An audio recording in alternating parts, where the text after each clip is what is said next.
नमस्कार। तो यहाँ पर बीजेपी ने चौथी बार अपना परचम सलूम्बर में लहराया है, तो उसी को लेकर उत्साहित युवा मोर्चा के कार्यकर्ता, क्योंकि कई दिनों से डेरा सलूम्बर में डाले हुए थे। आप बताएं जिला अध्यक्ष जी कि कितना कड़ा संघर्ष रहा, क्योंकि अमृतलाल जी एक अलग चेहरा थे, शांता देवी को वापस भुनाना है और हालांकि कांटे की टक्कर रही अंतिम राउंड तक, मतलब कभी भी पासा इधर उधर हो सकता था। कैसा महसूस हो रहा था और अब शांता देवी जीत गए तो मन में कितनी खुशी है? शुरू से भी जिस समय से शांता देवी जी को टिकट मिला और चुनाव जब पोलिंग खत्म हुई, उस समय से ही हमें पूर्ण विश्वास था भारतीय जनता पार्टी के लगभग सभी मंडल अध्यक्ष, पार्टी के जितने कार्यकर्ता, बूथ के अध्यक्ष, वो सभी अपनी जोखिम, मतलब अपन जान जोखिम में डालना, युद्ध लड़ना और एक अपना पूरा समय चुनाव के लिए लग जाना और भारतीय जनता पार्टी को अच्छे बहुमत से जिताने के लिए सभी जने लग गए और वो जीत उनकी हुई है। सभी कार्यकर्ताओं की जीत हुई है, सभी नेताओं की जीत हुई है और आज भारतीय जनता पार्टी का हमारे यहाँ प्रत्यक्ष शांता देवी जी चुनाव जीते हैं और अच्छे बहुमत से चुनाव जीते हैं। तो शांता देवी चुनाव यहाँ जीते हैं, अच्छे मतों से चुनाव यहाँ जीते हैं। डॉक्टर साहब आप बताएं कितना चुनौतीपूर्ण रहा, क्योंकि शांता देवी अलग चेहरा थे और अमृतलाल जी अलग चेहरा है। अमृतलाल जी ने जिस प्रकार से सलूम्बर में विकास कार्य किए हैं, उसी का परिणाम है कि आज भारतीय जनता पार्टी की जो ये जीत हुई है, ये उन्हीं को समर्पित है। सलूम्बर की आम जनता को, सलूम्बर के भारतीय जनता पार्टी के सभी समर्पित कार्यकर्ताओं को जीत समर्पित। जी, सभी समर्पित कार्यकर्ताओं को जीत यहाँ पर समर्पित है। पिताजी ने कई दफे उदयपुर शहर की राजनीति में कई चुनाव गुलाब जी को जितवा है। पहली बार आपको भी सलूम्बर में मौका मिला, एक बढ़िया परफॉर्मेंस आपने वहाँ पर दी और विजय परचम वहाँ पर लहराया।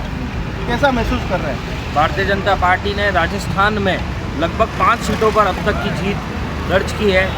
राजस्थान की जनता ने भजन लाल जी के कार्यों को एक फोटो के माध्यम से छाप लगा के बताया है कि हमारे भारतीय जनता पार्टी का कार्यकाल और स्वर्णिम होने जा रहा है। यह चीज़ आज इस चीज़ को दर्शाती है। सभी कार्यकर्ताओं की बेजोड़ मेहनत का नतीजा है कि हम चुनाव जीते।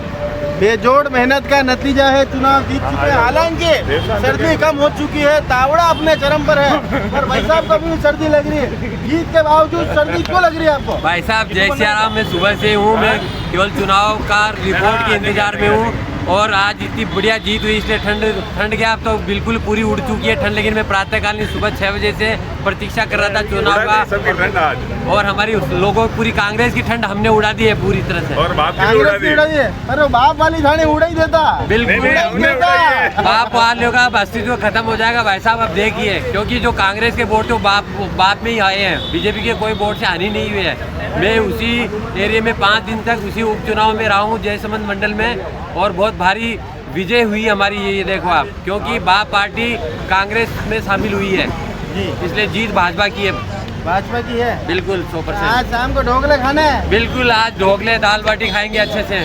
ढोकले जय सिया राम हो गया काम। जय सिया राम हो गया काम। तो यहाँ पर तमाम कार्यकर्ता खुशी से लबरेज है, हर व्यक्ति का मन खुशी से लबरेज है और खुशी होनी भी चाहिए। भाजपा ने जिस तरह से चौथी बार सलूम्बर विधानसभा में अपना परचम यहाँ पर ले रहा है, हालांकि उपचुनाव है, उसके बावजूद भी चौथी जीत यहाँ पर दर्ज करी है।